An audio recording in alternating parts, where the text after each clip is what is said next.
to share a solution I found for no start on my 97 xk8. Couldn't find anything with internet searches.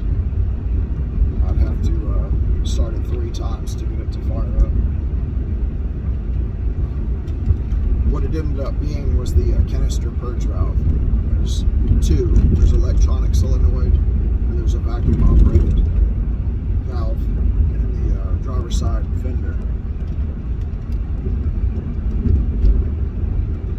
I tried cleaning them and blowing them out and still have the same issue, but what I did to temporarily fix the no start is I removed the gas cap, and it starts like normal now because the tank's actually venting.